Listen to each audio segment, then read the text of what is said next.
Welcome to FootballGameplan.com, where football makes sense. I'm Emery Hunt, the czar of the playbook. Bring you our NFL Week 5 preview between the Buffalo Bills and the Cleveland Browns. Now let's take a look at some keys to victory for both teams, starting with the Bills.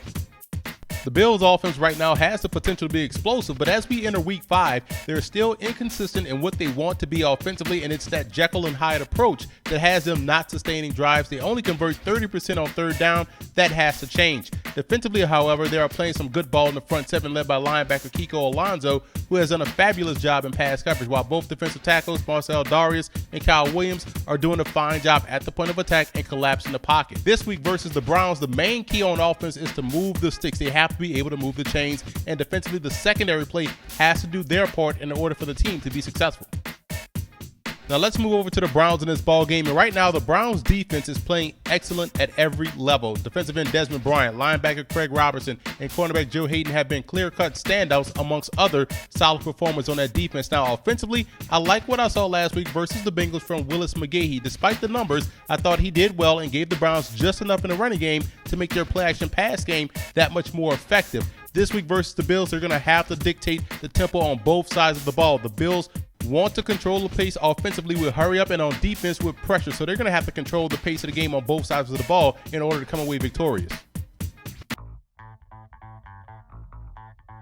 In order for the Buffalo Bills to have some success versus the Cleveland Browns, they're going to have to win in a red zone. And here's a play that I'm going to draw up that they can utilize to help E.J. Manuel get on the move and give him two reads in the red zone while also utilizing his mobility as that third option. You see right here we have a shotgun set, two running backs in the backfield, C.J. Spiller, Fred Jackson, however you want to use it, two tight ends, and a wide receiver. And what we're going to do, we're going to take advantage of his athleticism, which is E.J. Manuel on the move, have him attack the line of scrimmage and give him a two-layered option, a one read, two read. His third will be his legs to take off. So what we're going to do, we're going to run up the wide receiver to take away, hopefully, the cornerback and try to draw coverage away from where we're going. We're going this way. We're trying to draw coverage away this way. So that's why we're sending the wide receiver up the field, hopefully to draw this free safety away. But if he just drifts back, we also have something to combat that as well, because we're bringing the backside tight end across the formation.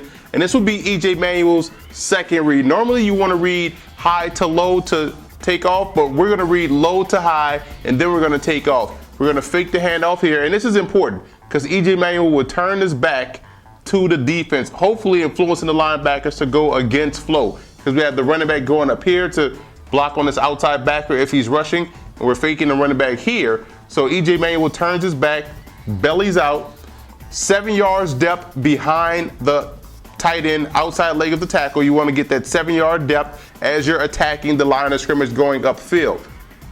And we also have the tight end working out here. So this is his first read. You're going to read short to high. He's going to take off. Now the key is when you're running and throwing on the move, you want to run to your target and throw it as you're running. So that way it can be an accurate pass and also deliver with some velocity. And it also puts that cornerback in the bind. He's going to have to make a choice whether he's going to jump the short route or he's going to get behind, get underneath the over route. Either way, E.J. Manuel has a two-way go. And finally, his third option is to take off and run, and those two wide receivers essentially turn into blockers. So that's one way they can create some opportunities in the red zone this week versus the Cleveland Browns. The Cleveland Browns will have to move the chains versus this very tough Buffalo Bills defense. And one player that does a great job on third down is Davon Bess. And here's a play that they love to run to get him the football and create the opportunity to move the chains on third down, the slot cross. And what they're going to do, they're going to take advantage of both the outside backer as well as the cornerback. They're going to read these two guys in order to give the football to him going across the middle on the crossing route. Now, what you want to do to influence that, front side you have your built-in hot reads, your hitch. You also have a built-in hot read right here, your curl. And we're going to stem up, in, and come back down, settling down right here in between that void between the outside backer and the cornerback. And now what we're going to do, we're going to flare the back out just like this. So, or swing the back out. So now you want to pull this linebacker this way, creating a void here and even creating a void for the slot cross, which is Davon Bess. We're going to send the tight end up on a flag route. He's going to take that inside release, hopefully to draw this cornerback to drift underneath. And again, this is your built-in hot read right there, your hitch on the outside where the tight end is located, strong side hitch. Now we're going to have Davon Bess work up as if he's going to block, and he's shooting across the field. And that's what you want to do. You want to give him the football as he's on the move, but he's going to slow play it, then take off across the middle. You want to hit him essentially right here so he can make one miss and get up the field. So that's one play that they utilize to get Devon Best the football on third down. If they're going to knock off the Buffalo Bills, they're going to have to move the chains, and this is a great play to utilize.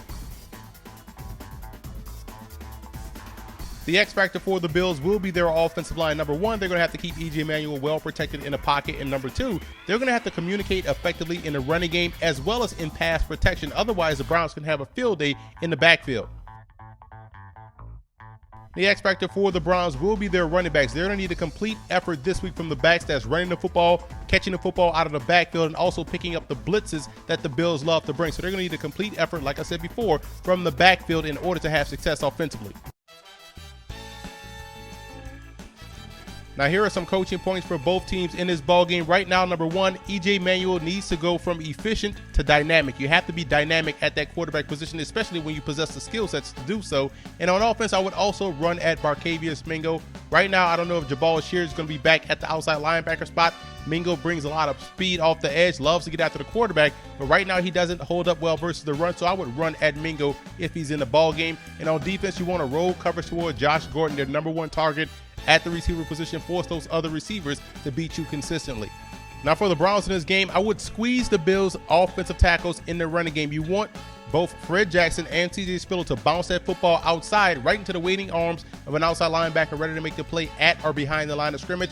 And on offense, I would put both Jordan Cameron and Josh Gordon on the same side. That would frustrate a Bills defense because they wouldn't know how to match up. They can't designate a strength when you have both of your top players on the same side. And ball security first and foremost, Brian Hoyer has to protect the football not only throughout the course of the game, but especially in the red zone. You have to play winning football. You can't beat yourselves if you want to consistently win games in the National Football League.